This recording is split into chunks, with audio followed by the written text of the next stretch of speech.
Totoo nga ang sabi-sabi na kapag stress ka ay buhok mo talaga ang iyong mapagtitripan.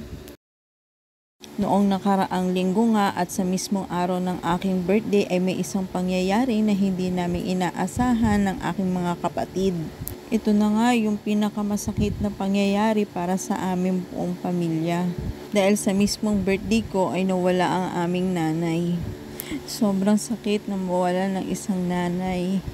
Kasi naman si mama lang naman yung naging sandalan ng aming buong pamilya sa tuwing may pagsubok na dumadating sa amin. At dahil nga sa pangyayari na ito na binigla kami ni mama sa kanyang pag-alis, naging sobrang lungkot, sobrang sakit at sobrang stress talaga itong aming pinagdaanan. Dahil ako yung panganay sa aming 5 magkakapatid, parang binagsakan ako ng langit at lupa kung paano ulit magsisimula. Mabuti na lang talaga andyan yung mga kapatid ko na nakakaintindi sa kalagayan namin ngayon. Dahil pare-parehas pa kaming nag-a-adjust sa sitwasyon namin ngayon na wala na si mama, nagiging sandalan namin ang isa't isa ngayon sa lahat ng desisyon na gagawin namin para sa aming pamilya. Kaya para sa aking mga kapatid, laban lang tayo, tuloy natin ang buhay natin na wala na si mama. Ito pa rin natin yung gusto ni mama na magmahalan at magkasundo tayong magkakapatid. Kahit meron na tayong kanya-kanyang buhay at pamilya, pwede pa rin natin maging sandala ng isa't isa kung meron mang pagsubok sa ating buhay.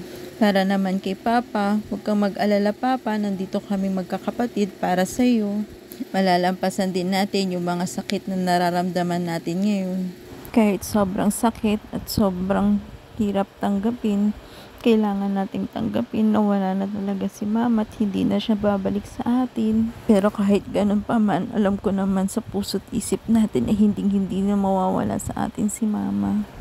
Mama, kung nasaan ka man ngayon, gabayan mo po kami palagi, lalong-lalo na si Papa. Mahal na mahal ka namin, Mama. Thank you sa lahat ng sacrifices na ibinigay mo para sa ating pamilya. Hindi ka namin malilimutan, Mama. Ingat ka sa panibagong paglalakbay na kinaharap mo ngayon. Until we meet again, Mama. I love you so much.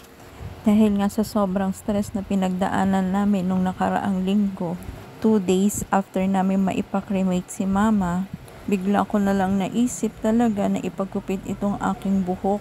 Feeling ko that time kasi parang dumadagdag pa sa bigat na nararamdaman ko itong aking buhok. Pinipilit ko yung sarili ko na maging normal ulit ang lahat pero napakahirap. Pero sa tuwing naiisip ko yung mga anak ko, kailangan kong ipagpatuloy yung buhay ko para sa kanila. Kasi for sure naman yun yung gusto ni mama para sa aming magkakapatid. Ipagpatuloy namin yung nasimulan namin sa buhay namin.